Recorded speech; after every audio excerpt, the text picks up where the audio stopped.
Hello everyone and welcome back to my channel Teaching Diary. So this is part 8 है ये आपका right of unit 2 class 11 banking and I hope to cover the entire unit. जितना भी हमारा remaining portion रह गया है इस वीडियो में I will try my level best to cover and let's start without wasting any time. So ये topic है माइनर का. तो यहाँ पे हम पढ़ेंगे माइनर कौन होता है और कैसे वो अपना बेसिकली अकाउंट कैसे वो ओपन करता है वो हम पहले पढ़ चुके हैं. तो माइनर आपको पता है जिसकी एज अभी 18 से कम है, राइट. तो फिक्स डिपॉजिट अकाउंट या रिकरिंग डिपॉजिट अकाउंट जो है माइनर ओपन कर सकता है, right, along with the guardian. तो जब भी माइनर को अपना अकाउंट ओपन करना है he has to submit the details of date of birth. ठीक है, तो उसको बैंकर को अपनी डेट ऑफ बर्थ बतानी पड़ती है. देन माइनर जो 18 ईयर से अबव का है और जो साइन कर सकता है तो वो अपने नाम पे ही अकाउंट ओपन कर सकता है. उसको कोई मिनिमम बैलेंस रखने की जरूरत नहीं है, बट मैक्सिमम लिमिट बैलेंस की है 5 lakhs, right. Basic banking transactions भी ही कैन डू, जैसे बिल पे कर सकता है, ओपन कर सकता है ETDR, NEFT facilities given to him, he can issue demand draft. लेकिन लिमिट है कि पर डे ट्रांजैक्शन लिमिट कितनी है, ओनली 5,000. सो KYC रिक्वायरमेंट्स क्या है? KYC रिक्वायरमेंट्स में माइनर को डेट ऑफ बर्थ का देना होता है और KYC पेरेंट का भी सबमिट करना होता है. तो chequebook will be issued to the minor जिसमें 10 चेक लीव्स होंगी, राइट. माइनर साइन कर सकता है उसमें. And photo embossed ATM cum debit with withdrawal limit of 5,000, ये फैसिलिटी भी माइनर को प्रोवाइड होती है, राइट. फीचर्स क्या है माइनर अकाउंट के? इंटरेस्ट मिलेगा उसको 4% डेली बैलेंस में. ही transferability of accounts to any branch without changing the account number. Nomination facility भी मिलेगी and passbook will be issued free of charge, right. So these kind of features are available. Junior account में है कि minor जो है कोई भी as का हो वो ज्वाइंटली भी अकाउंट ओपन कर सकता है विद हिज पेरेंट और गार्जियन. मिनिमम कोई भी बैलेंस की रिक्वायरमेंट नहीं है लेकिन maximum 5 lakhs. Now comes partnership and companies, ये हम पढ़ेंगे. बिजनेस जो है वो ऑर्गेनाइज होता है in the form of sole proprietorship, partnership firm and joint stock company. तो इंडियन पार्टनरशिप एक्ट 1932 इस जो है इट इज एन एक्ट जो which is enacted by the parliament of India. तो जो भी पार्टनरशिप फर्म्स हैं ये एक्ट उन पार्टनरशिप फर्म्स को रेगुलेट करता है. पार्टनरशिप क्या है? रिलेशनशिप है बिटवीन 2 और मोर पर्सन्स जो एग्री करते हैं कि we will share the profit और लॉस जो भी बिजनेस से होगा. एंड दिस बिजनेस जो है it can be carried on by everyone, या फिर कोई एक भी बिजनेस को पार्टनरशिप बिजनेस को रन कर सकता है acting as a agent for them, right. तो जो लोग एंटर करते हैं एग्रीमेंट में to share the profit and loss they are called as partners. Sole proprietorship क्या होता है? जो one person is running the business. उसकी बड़ी लिमिटेशंस होती हैं कि कैपिटल लिमिटेड होती है, फंड्स वो ज़्यादा नहीं होते उसके पास, मैनेजरियल एबिलिटी भी लिमिटेड है, रिस्क बेयरिंग कैपेसिटी भी लिमिटेड होती है, राइट. तो इसलिए बेटर रहता है कि पार्टनरशिप इज बेटर बिकॉज उसमें रिस्क भी शेयर होता है, प्रॉफिट लॉसेस भी शेयर होते हैं. नाउ फीचर्स क्या है पार्टनरशिप के? 2 और मोर पर्सन, तो एटलीस्ट 2 पर्सन होने चाहिए.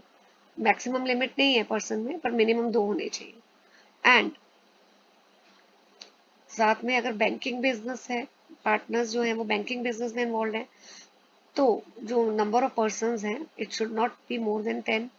कोई और बिजनेस है अदर देन बैंकिंग तो it should not exceed 20, right.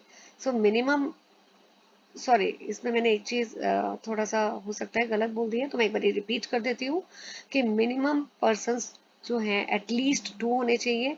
Maximum में लिमिट है, मैक्सिमम में कितनी लिमिट है कि अगर बैंकिंग बिजनेस है तो वो 10 होना चाहिए, उसमें नंबर ऑफ मेंबर्स की लिमिट 10 है. और अगर कोई और बिजनेस है अदर देन बैंकिंग तो मेंबर्स की लिमिट कितनी है? 20. एग्रीमेंट, तो पार्टनरशिप जो है वो कैसे क्रिएट होता है? एग्रीमेंट से. That agreement can be oral or written, but it is always preferable कि रिटन एग्रीमेंट हो, कि फ्यूचर में कभी कोई डिस्प्यूट हो जाता है पार्टनर्स के बीच में, तो रिटन एग्रीमेंट जो है it is better in that case if some dispute occurs. Then business, तो एग्रीमेंट जो बनाया है कि बिजनेस करना है मिलके, वो लीगल बिजनेस होना चाहिए, इलीगल बिजनेस नहीं होना चाहिए। प्रॉफिट एंड लॉस जो है वो शेयर करते हैं, एग्रीमेंट में मेंशन होता है कि कितना प्रॉफिट शेयरिंग रेशियो क्या होगी, राइट।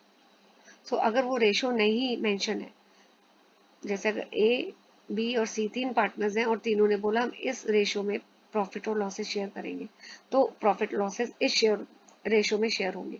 लेकिन अगर रेशियो नहीं मेंशन है एग्रीमेंट में, तो फिर प्रॉफिट लॉसेस जो है वो इक्वली शेयर होंगे, यानी 1:1:1। नाउ बिजनेस जो है it can be carried on by all or any of them acting for all. तो बिजनेस जो है, पार्टनर जो है वो एजेंट भी है, राइट। वो जो भी काम करता है, सपोज तीन पार्टनर्स है ए बी सी, ए जो भी काम कर रहा है, उस जो भी वो काम करेगा उसका जो रिस्पॉन्सिबिलिटी अकाउंटेबिलिटी है वो बी और सी की भी होगी। तो ए जो है वो एजेंट की तरह काम कर रहा है, और पार्टनर्स जो है वो प्रिंसिपल भी है। क्यों? क्योंकि बी और सी कौन हो गए? प्रिंसिपल हो गए। They are bound by the act of the A, right. Okay, then partnership deed, जो एग्रीमेंट है अगर वो रिटर्न फॉर्म में है उसको बोलते हैं पार्टनरशिप डीड, राइट।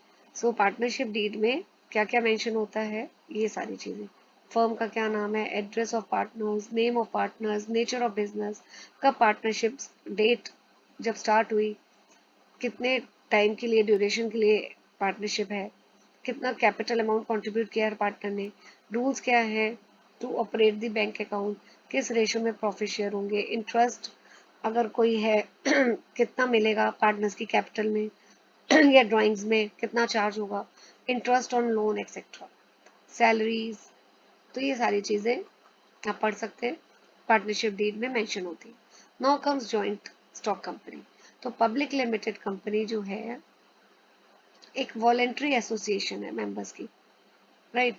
सो इसमें जितने भी मेंबर्स होते हैं हम उनको क्या बोलते हैं? Share holders, right.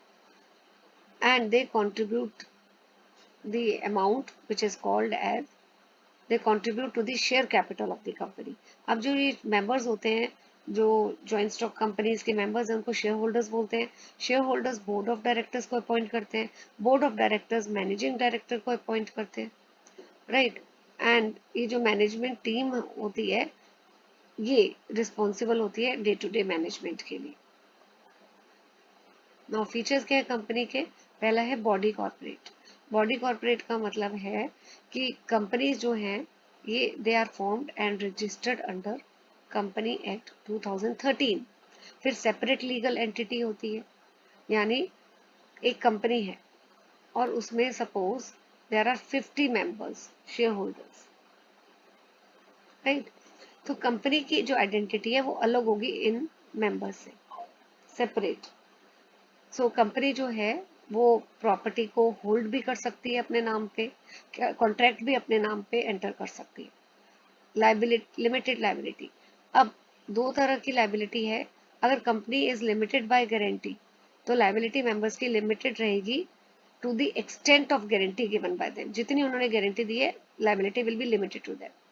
और कंपनी दूसरी वाली देखो नीचे भी दिया हुआ है बेटा, यहाँ पे यही topic, company limited by shares. तो यहाँ पे इन्होंने एक तो कंपनी ये वाला सेकंड है और ये फर्स्ट है।